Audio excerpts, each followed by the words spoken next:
In the news tonight, Daesh terrorists demand a ransom of $200 million for the lives of 2 Japanese captives, and the Japanese Prime Minister, while still on a visit to the region, condemns the kidnapping. Houthi rebels bombard the private residence of Yemeni President Abd Rabbu Mansour Hadi and enter the presidential palace in an effort to overthrow the ruling system. And Ukraine accuses pro-Russian separatists of taking advantage of a ceasefire deal to seize more territory, and the Russian president says his country must strengthen its armed forces to protect its sovereignty. Good evening and welcome to a new edition of the news. Here are the details. Japanese Prime Minister Shinzo Abe pledged $100 million for humanitarian aid and the reconstruction of Gaza, as well as financial aid to the Palestinian Authority to create new jobs. Abe held talks in Ramallah with Palestinian President Mahmoud Abbas, who said the Palestinians are still holding out their hands for peace with Israel, but that settlement activity must stop to achieve peace. Israel must choose between peace or the expansion of settlements, said Abbas. Abe arrived in Ramallah after talks with Israeli officials as part of a multi-nation tour in the region.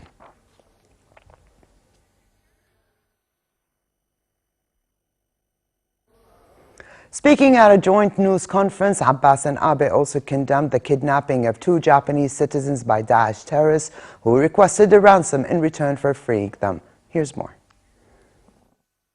Daesh group released an online video showing 2 Japanese nationals they are holding captive and threatening to kill them unless it received $200 million in ransom. The captor in the footage spoke with a British accent, demanding a ransom of $200 million in return for the lives of the 2 captured Japanese. While on a visit to Cairo last week, the Japanese Prime Minister pledged about $200 million in non-military assistance for countries battling Daesh terrorists. And to the Japanese public, just as how your government has made the foolish decision to pay $200 million to fight the Islamic State, you now have 72 hours to pressure your government in making a wise decision by paying the $200 million to save the lives of your citizens. Otherwise, this knife will become your nightmare. At the joint news conference with the Palestinian president in Ramallah, Abe condemned the kidnapping. He stressed that Japan's aid announced on his trip to the region was for humanitarian purposes and said Tokyo would keep contributing to peace and prosperity in the region.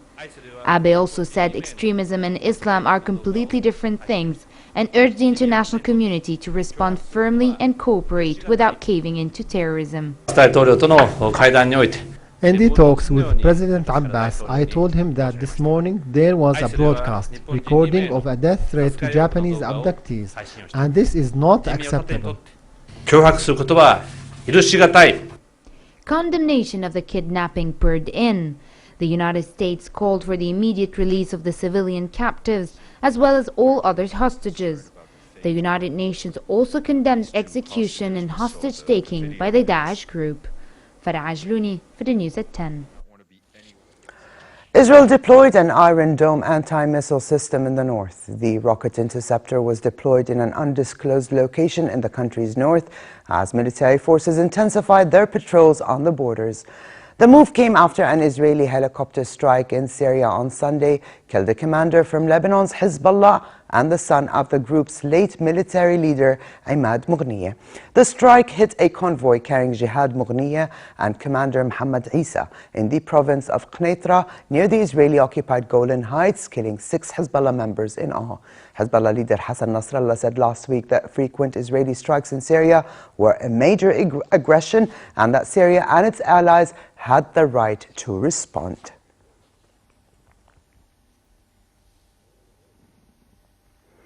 Palestinians closed shops and schools from the northern Galilee to the southern Negev desert as part of a day-long strike to protest against the death of 2 Palestinians in incidents involving Israeli police.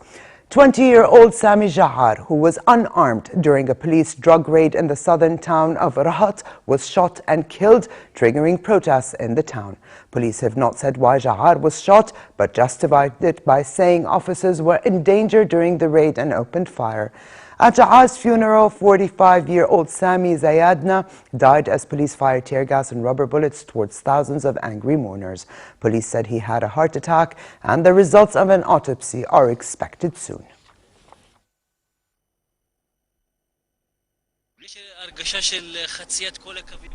There's a feeling that the Israeli police have crossed all the red lines. Up until now, we don't have any announcement from the police that it will hold criminal investigation into the events.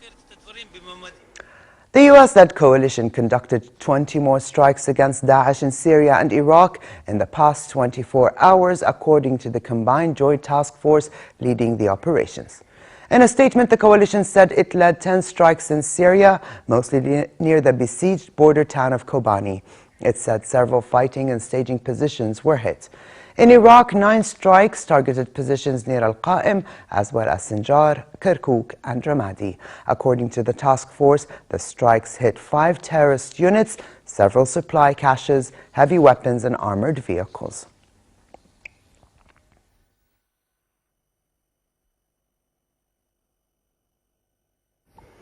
In Syria, meanwhile, amateur video uploaded to the internet purports to show barrel bombs exploding in Aleppo and Hims. Footage also showed the aftermath of an air raid in Idlib as fighting continues between Syrian rebels and forces loyal to the Syrian government. Other footage said to be the city skyline showed smoke rising from explosions.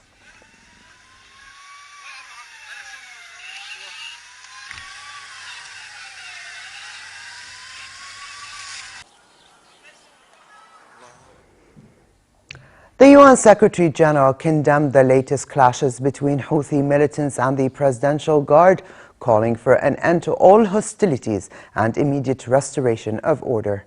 Separately, the Security Council held a special meeting on the situation in Yemen. UN Special Envoy to Yemen told the 15-nation body via video link that the Houthis had persuaded other military units not to fight them. The Secretary General is gravely concerned about the deteriorating situation in Yemen. He deplores the heavy fighting between Ansarallah armed groups and Yemeni presidential guards throughout Sana'a.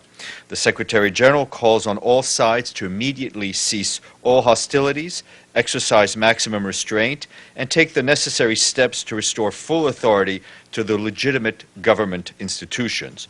All sides must abide by their stated commitments to resolve differences through peaceful means and ensure the full implementation of the Peace and National Partnership Agreement in accordance with the outcome of the National Dialogue Conference and the GCC initiative and implementation mechanism. Earlier today, Houthi rebels bombarded the private residence of Yemeni President Abd Rabbu Mansour Hadi and entered the presidential palace after a brief clash with security guards. A statement by the Yemeni foreign minister said the attack aimed to overthrow the ruling system. Leader of the movement later said in a televised speech that the head of state has shielded corruption and refused to send the army to fight Al-Qaeda. He denied that fighters had gone into the palace to take control and said they were protecting the compound from security personnel who were trying to steal weapons. It was the second day of violence in Sana'a, which witnessed some of the worst fighting in years between guards loyal to the president and the Houthis. A government official said 2 people were killed in the fighting.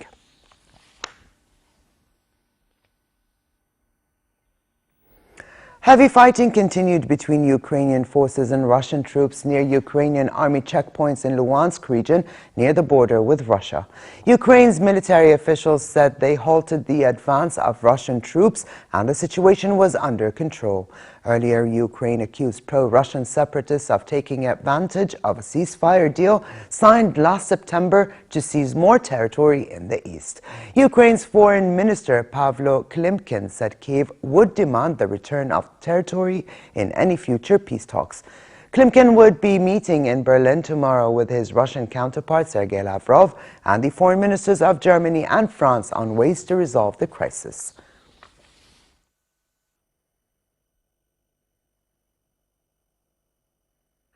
Meanwhile, Russian President Vladimir Putin said his country must strengthen its armed forces to protect its sovereignty against the challenges being posed by other countries that might threaten Moscow. He told a meeting of Russia's Industry Commission the country will continue to modernize, equip, and mobilize its military organizations to be capable of performing the task of neutralizing risks as well as potential threats to its security. And back here at home, Her Majesty Queen Rania visited Al-Badia Society for Women Development in Khashafiyat Al-Shawabka in Sahab district, where she met with representatives from 3 local societies working on women empowerment and economic development.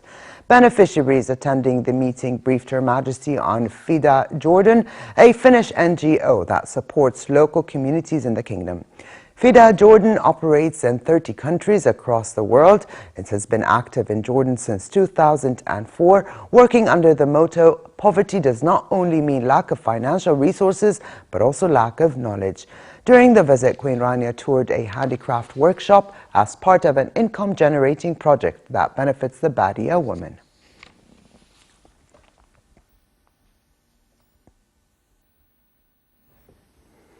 Four young Palestinians with a vision set up the first Palestinian mushroom farm in the West Bank city of Jericho. The 4 entrepreneurs saw the lack of locally farmed mushrooms as an opportunity and established Amoro Agriculture with plans to export. The specific type of mushroom they are planting requires an advanced control system and technologies which did not exist in the Palestinian territories, and so they had to build everything from scratch.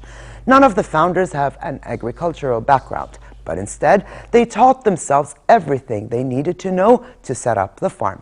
The company was registered in May 2013, but the first production was only last month, and selling mushrooms on the market has just started. Currently, demand for mushrooms in the West Bank and Gaza is met by Israeli-produced mushrooms, and these young men hope the Palestinian mushroom will eventually be the product in the local market. Over to fashion and the Berlin Fashion Week that kicked off with a show by British designer Charlotte Ronson. Ronson's 2015 autumn-winter collection was built around pastel blues, pinks, and neutrals with dainty florals and playful dots. Translucent fabrics and flat sandals in bright shades of green and blue cut through the design somewhat, but the collection maintained a very wearable aesthetic, clearly aimed at a mainstream market. The biannual Berlin Fashion Week will run until Friday, with highlights including shows from Lena Hoschek and Mark Kane.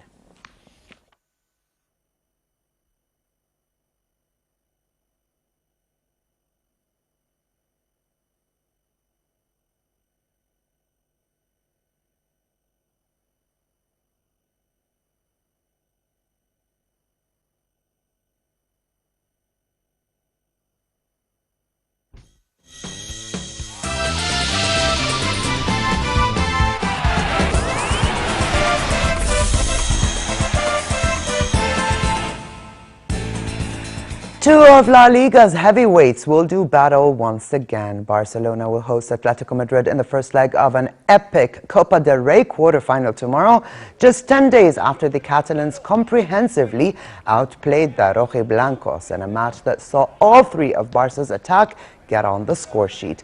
Atletico Madrid are on a high after knocking holders Real Madrid out of the competition last week and are aiming to win their second Copa del Rey in 3 years. And Barcelona have been in good stead after demolishing Elche and Deportivo de La Coruna. But will they be able to beat Atletico again? The second leg of the Copa del Rey quarterfinal will be played in Madrid on the 28th.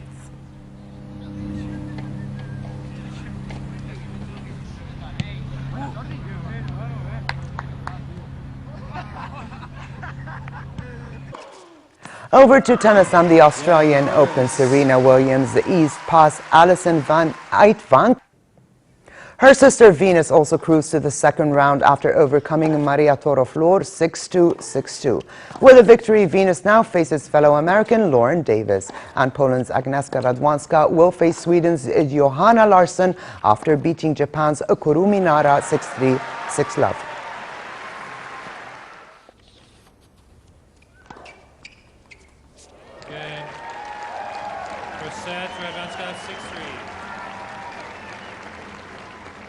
And now for a quick look at the weather forecast. It continues to be cold tonight with southeasterly moderate winds. Tomorrow, another slight rise in temperature is expected, creating fair conditions in most regions, while it will be relatively warm in the Jordan Valley. The Gulf of Aqaba should expect warm conditions with northerly moderate to brisk winds and slightly choppy seas. Here now is a look at temperatures forecast for tonight and tomorrow.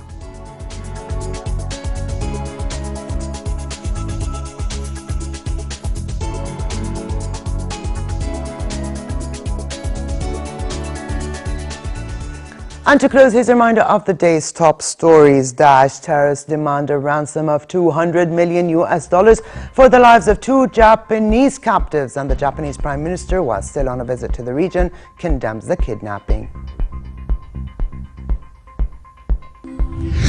Houthi rebels bombard the private residence of Yemeni President Abd Rabbu Mansour Hadi and enter the presidential palace in an effort to overthrow the ruling system.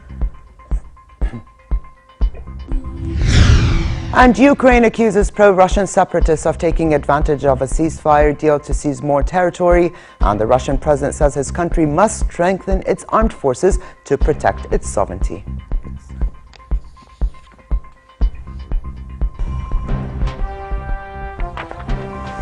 And with this, we come to the end of this edition of the news. I'm Aliya Tulqan. Thank you for joining us and have a good night.